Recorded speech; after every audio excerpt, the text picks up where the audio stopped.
Elephant. अच्छा, ये punch card होता है।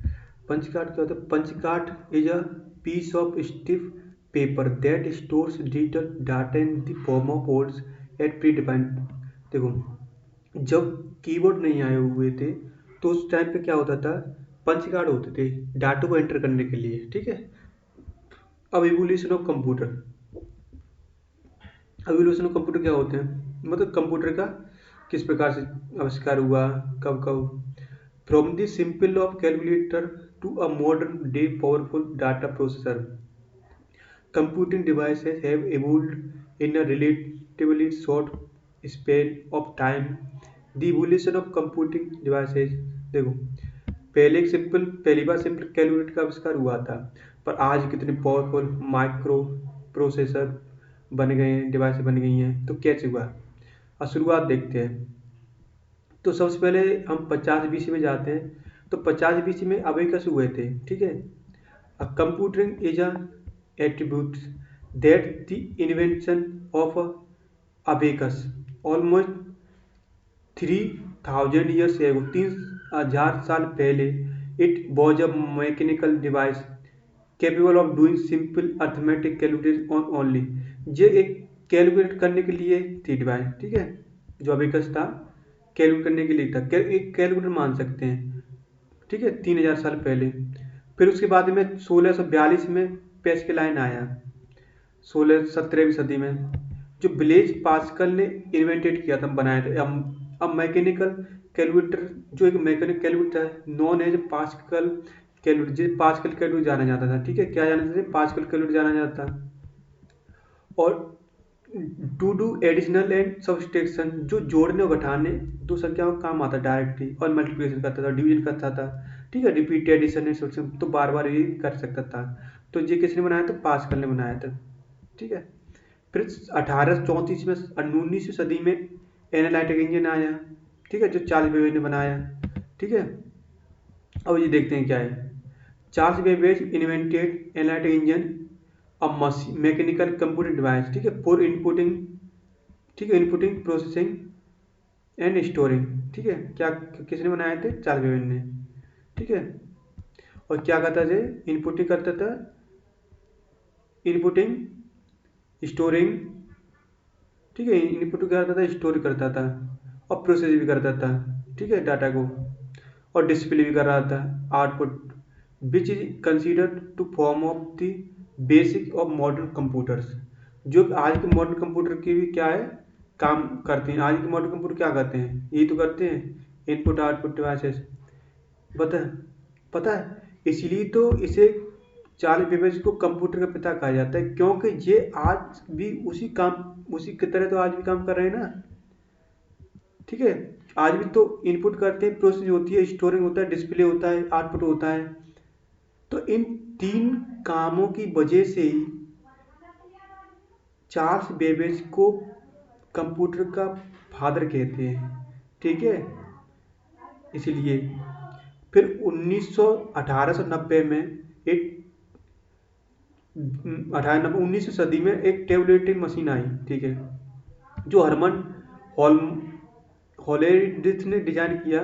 और tabulating machine for the summarizing the data store of the punch card, जो पंच कार्ड के द्वारा क्या करते हैं? डाटा को स्टोर किया जाता है। It is considered to be the first step towards the programming.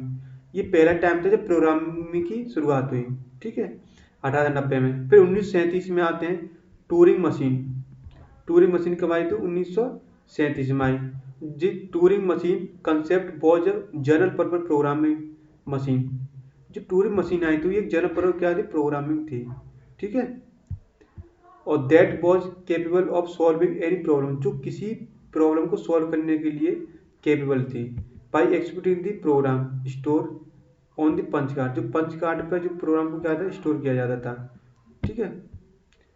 फिर 1945 में एडवेक एंड एनियक कंप्यूटर आए, जो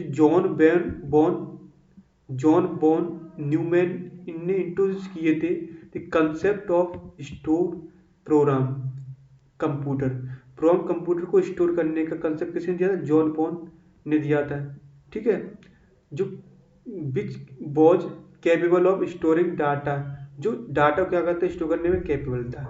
ठीक है, एज वेल जैसे कम प्रोग्राम इन दी मेमोरी, जैसे प्रोग्राम मेमोरी प्रोग्राम को अच्छी तरह से कर लेता था ये स्टोर। ठीक है, the EDVAC and then the any computer was, ठीक है, any computer were developed based on this concept, this concept, तो इस कंसेप्ट बने। ठीक है, फिर 1937 में आता है ट्रांजिस्टर। 1947 में क्या आता है, ट्रांजिस्टर आते हैं। Vacuum tubes were replaced by transistor. पहले वैक्यूम ट्यूब्स लगते थे, पर ये जब से ट्रांजिस्टर आ गए तो ट्रांजिस्टर के द्वारा क्या कर दिया, वैक्यूम ट्यूब को क्या कर चेंज कर दिया गया। ठीक है, developed at Bell Labs using semiconductor material, और डेवलप क्या करने, सेमीकंडक्टर मटेरियल को यूज करने लगे। ठीक है, फिर 1970 में आता है integrated circuits, IC. An integrated circuit is a semi silicon chip which contains entire electronic circuits on a very small area. The size of computer drastically reduced because of ICs. ICs की वजह से ये क्या कर दिया गया, direct reduce कर दिया गया इसे। ठीक है, साइज को, मतलब ये बहुत छोटे होने लगे फिर। ठीक है, पहले विशाल कंप्यूटर होते, अब छोटे होने लगे। ठीक है, अब द बोर्न Neumann architecture is shown figure, और बोर्न न्यूमैन का आर्किटेक्चर ये दिखाया गया। पहले इनपुट होता था, फिर सीपीयू, फिर आउटपुट। देखो सामान्य तरह से तीन काम ही होते हैं, कोई भी कंप्यूटर में हो, कोई लैपटॉप से, तीन काम, इनपुट, प्रोसेसिंग, आउटपुट, ये सामान्य सी बात है। ठीक है, तो इस प्रकार से होते थे। और थोड़ा सीपीयू के बारे में जान लेते हैं। Central processing unit, CPU for processing arithmetic and logic unit. CPU arithmetic and logic unit क्या करता है, मेमोरी में स्टोर डाटा प्रोसेसिंग को क्या करता है, प्रोसेस करता है। ठीक है, the input and output device and communication channels to send और रिसीव टू आउटपुट डाटा। अब देखो इनपुट एंड आउटपुट डिवाइस है, जो इनपुट और आउटपुट डिवाइस होती हैं वो क्या करती हैं, कम्युनिकेट करती हैं। ठीक है, चैनल्स को, और सेंड करती हैं और रिसीव करती हैं डाटा को। ठीक है, और electronic numerical integrator and computer, ये किसी प्रॉब्लम है, एनए की प्रॉब्लम है ये। ठीक है, एनए की प्रॉब्लम क्या है, एनए की प्रॉब्लम क्या है, एनए की प्रॉब्लम है electronic numerical integrator and computer. ठीक है, ये किसी प्रॉब्लम है एनए की। ठीक है, is the first binary programming computer based on बोर्न न्यूमैन आर्किटेक्चर। जो एनिक था, जो पहला बाइनरी प्रोग्रामिंग कंप्यूटर था, क्या था, पहला बाइनरी कंप्यूटर प्रोग्राम था, बाइनरी। अब बाइनरी आपने अगर जाना हो तो बाइनरी क्या होता है, बाइनरी एक 0 1 की एक प्रोग्रामिंग है। 0 और 1 केवल दो ही उसमें लिखे जाते हैं। ठीक है, जो किस पे आता है, बोर्न न्यूमैन आर्किटेक्चर पर, जो इनपुट प्रोसेसिंग आउटपुट साइड में दिया हुआ है। ठीक है, अब 1970 के दशक में ड्यूरिंग द 1970 लार्ज स्केल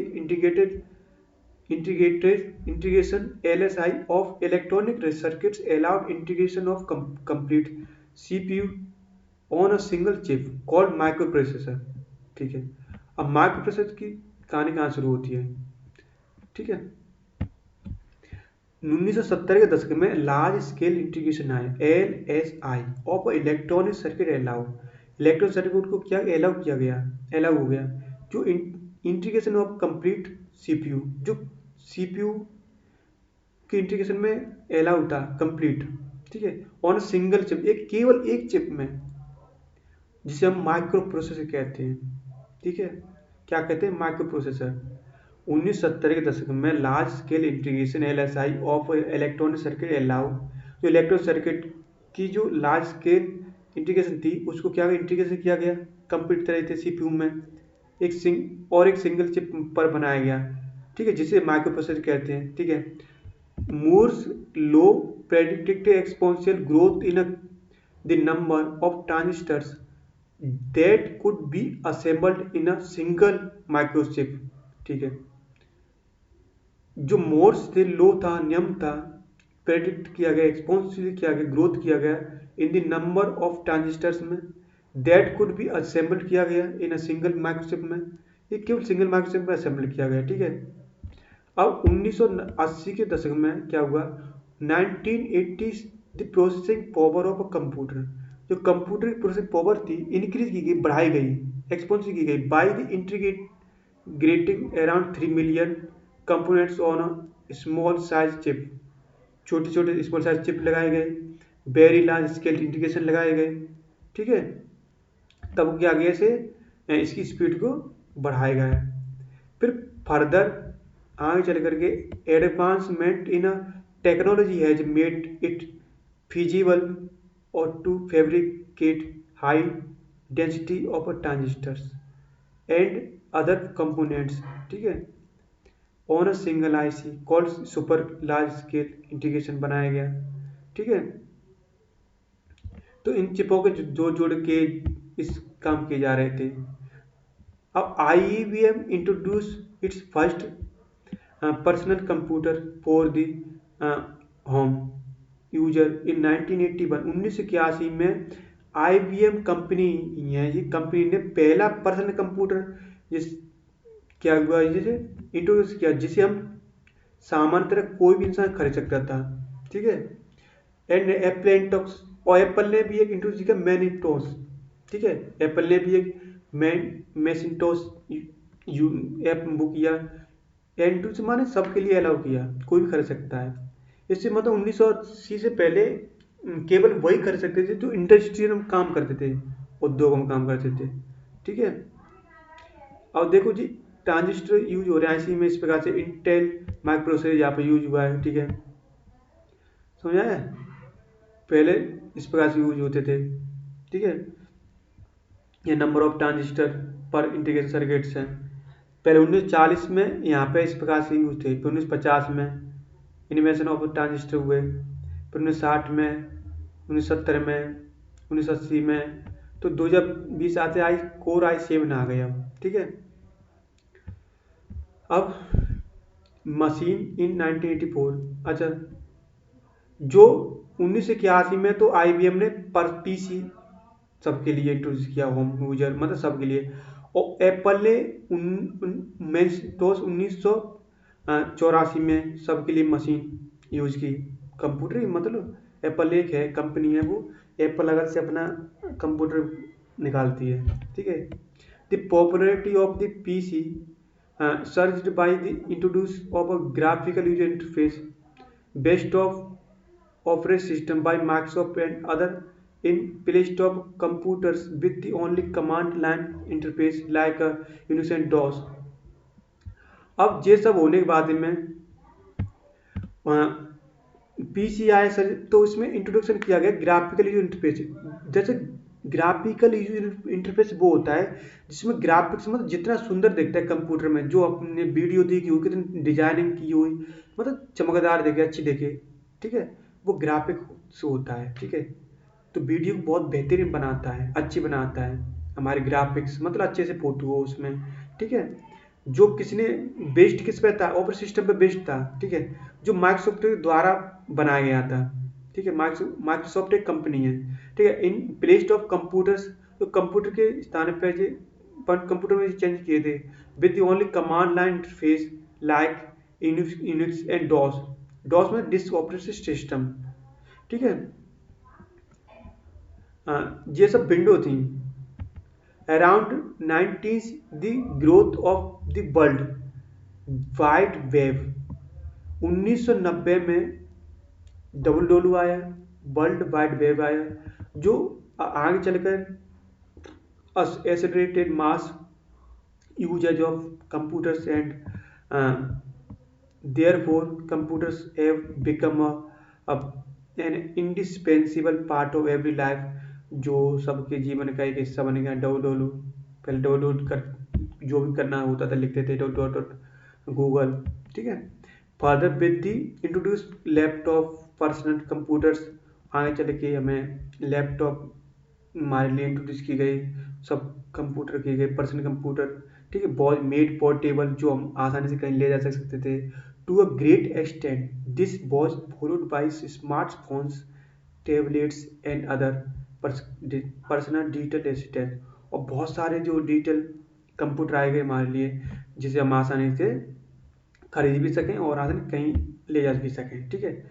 और these come devices have leveraged the technological advancements in processor,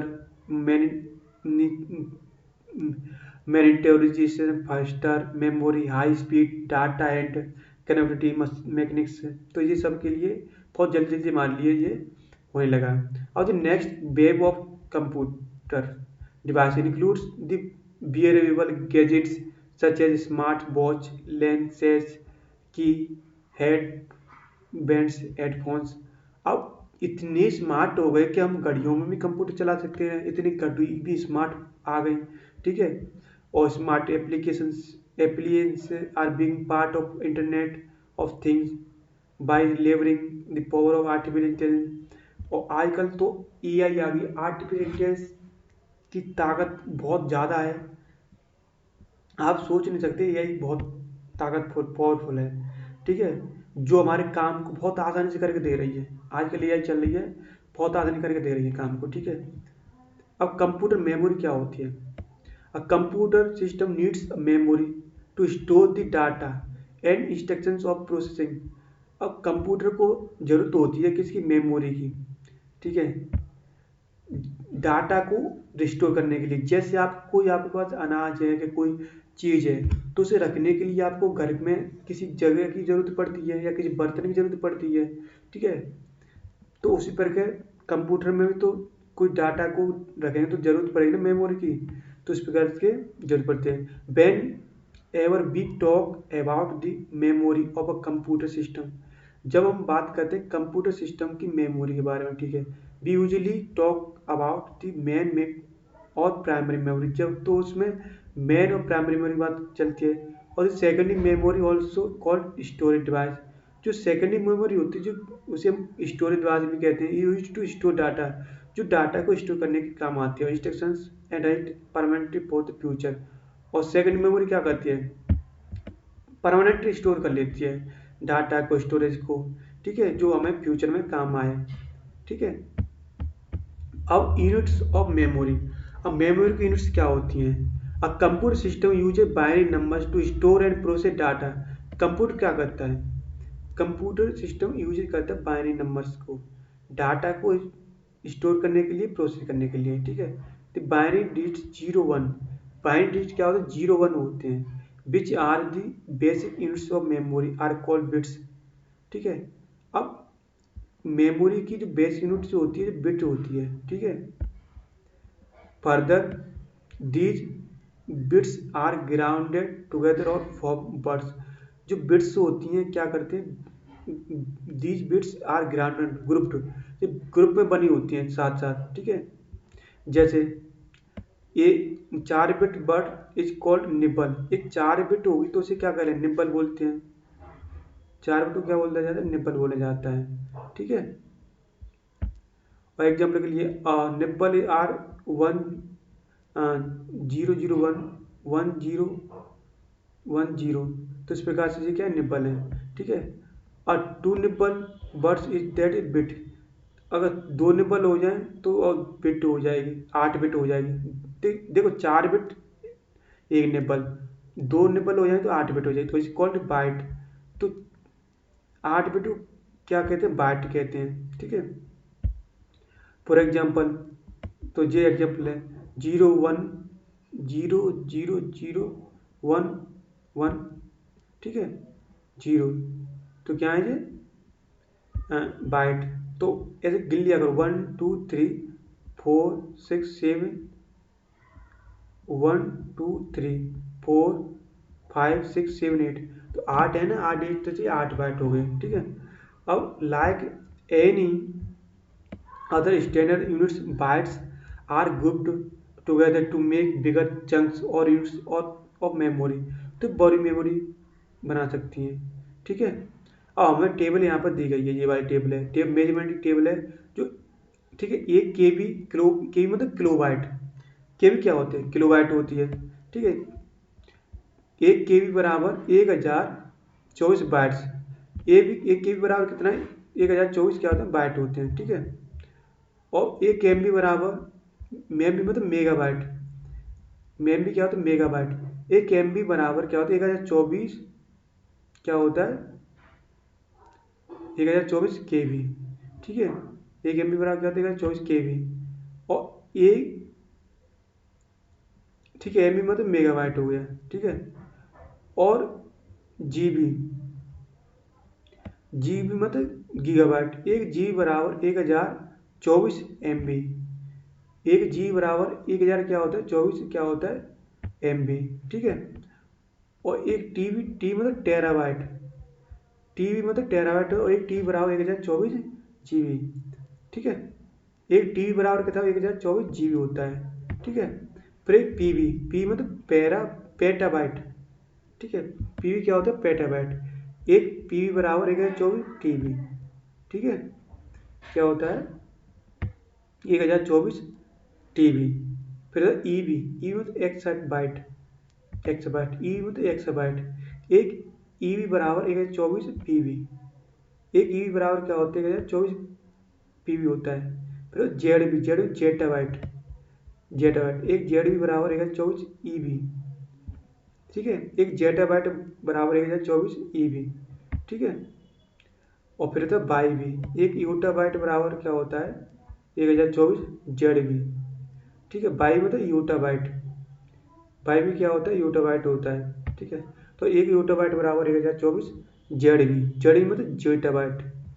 अब टाइप्स ऑफ मेमोरी, अब मेमोरी टाइप्स कितने होते हैं। A human being memorize many things over a life time.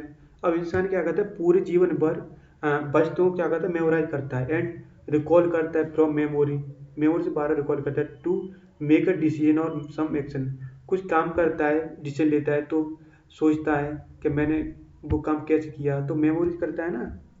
अब हाउएवर इस प्रकार ही, जब कभी we do not really on our memory completely and we make notes and store important data and information.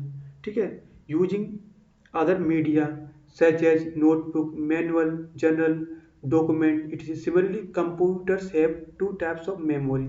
ठीक है, अब देखो, जब कभी we do not rely on our memory completely, जब पूरी तरह से हम अपनी मेमोरी को नहीं रिलाई कर पाते हैं, मतलब नहीं याद कर पाते हैं, एंड वी मेक नोट्स, और हम क्या करते हैं, नोट्स बनाते हैं बार रिवाइज करने के लिए, and store important data and memory position, और जो इम्पोर्टेंट डाटा को कहते हैं स्टोर करते हैं यूजिंग द अदर मीडिया, अन्य मतलब अन्य अपने डिवाइस से, मीडिया से, such as notebook, manual, journal, document, अपनी किताबों में से अपनी कॉपी लिख लिख के। ठीक है, तो उसी प्रकार से कंप्यूटर भी क्या है, 2 प्रकार से मेमोरी होती है, 2 टाइप्स ऑफ मेमोरी।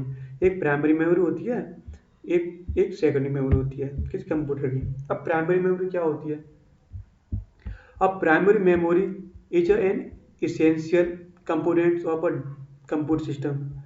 एक प्राइमरी मेमोरी क्या होती है, आवश्यक होती है कंप्यूटर के लिए, बहुत इंपॉर्टेंट है कंप्यूटर के लिए। ठीक है, प्रोग्राम एंड डाटा, ठीक है, program and data are loaded into the primary memory before processing, processing होने से पहले प्रोग्राम डाटा प्राइमरी मेमोरी क्या होता है, लोडेड होते हैं। ठीक है, द सीपीयू इंटरेक्ट करता है directly with the primary memories to perform read और राइट ऑपरेशन।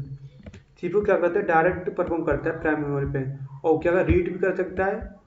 ठीक है, रीड भी कर सकता है और ऑपरेशन भी चला सकता है प्राइमरी मेमोरी पे सीपीयू। ठीक है, direct. It is of 2 types, ये 2 प्रकार की होती है, एक रैंडम एक्सेस मेमोरी जिसे रैम कहते हैं, एक रीड ओनली मेमोरी रोम। तो दोनों क्या है, ये प्राइमरी मेमोरी है। ठीक है, दोनों क्या है, रैम और रोम क्या है, रैम रोम दोनों प्राइमरी मेमोरी है। ठीक है, दोनों सीपीयू क्या कर, दोनों का काम करता है। ठीक है, अब रैम इज वोलेटाइल, रैम कैसी है, वोलेटाइल है। ठीक है, दैट जैसे as long as a power is supplied to a computer. ठीक है, it retain the data in bit. ठीक है, जब रैम एक वॉलेटाइल में, और जैसे जब पावर को लंबे समय तक क्या कर सप्लाई करना होता है कंप्यूटर में, तो ये क्या कहते हैं, रिटर्न दी डाटा। तो इस क्या कहते हैं, इनमें डाटा का रिटर्न करता है। ठीक है। बट इट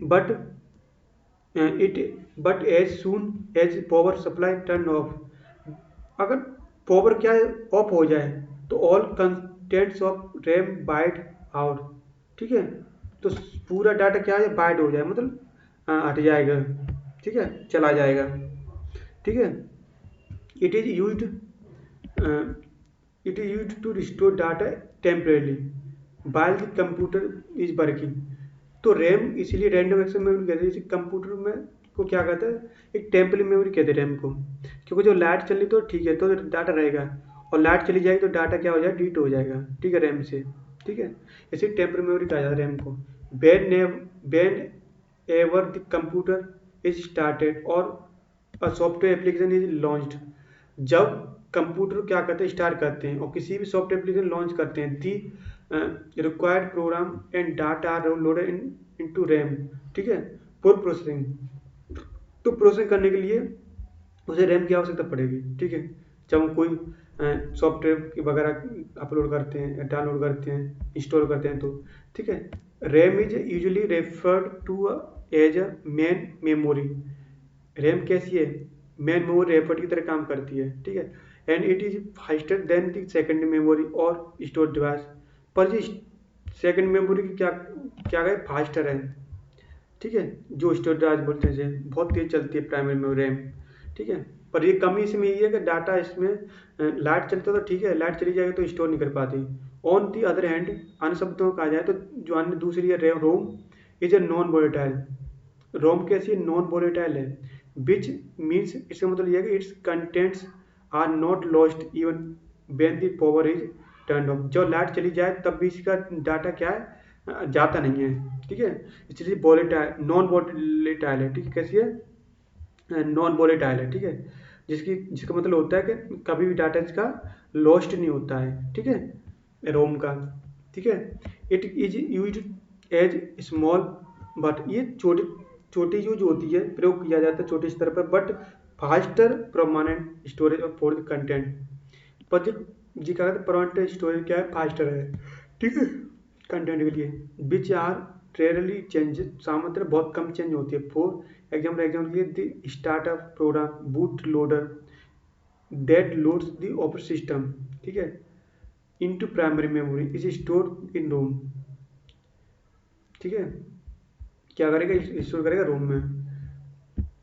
और समझते हैं अब, जैसे जब स्टार्ट प्रोग्राम स्टार्ट करते हैं प्रोग्राम, तो बूटिंग होती ही नहीं है, चलता रहता है, तो डेट लोड्स ऑपरेटिंग सिस्टम। तो ऑपरेटिंग सिस्टम क्या करता है, लोड होता है इनटू प्राइमरी मेमोरी में। ठीक है, ऑपरेटिंग सिस्टम क्या होता है, प्राइमरी लोड होता है। ठीक है, तो ये स्टोर कहाँ पर होता है, रोम में होता है। ठीक है, रोम में स्टोर होता है। समझ आया। अब कैच मेमोरी क्या होती है, RAM is faster than secondary storage. RAM क्या है, सेकेंडरी स्टोरेज तो फास्टर है, but not as fast as a computer processor. But computer processor की तरह फास्ट नहीं है। सो इसलिए बिकॉज ऑफ रोम, क्योंकि ROM and CPU, so ROM and CPU may have to slow down, और स्लो डाउन होते हैं। ठीक है, to speed of the corporate system of the CPU, a very high speed memory is placed between the CPU and primary memory known as sketch। ठीक है, जब operate system पर speed को, सीपीयू के स्पीड को अब वेरी हाई स्पीड करनी पड़े। ठीक है, तो इस प्रकार से होता है। और सेकंड मेमोरी नेक्स्ट क्लास में पढ़ते हैं। Thank you.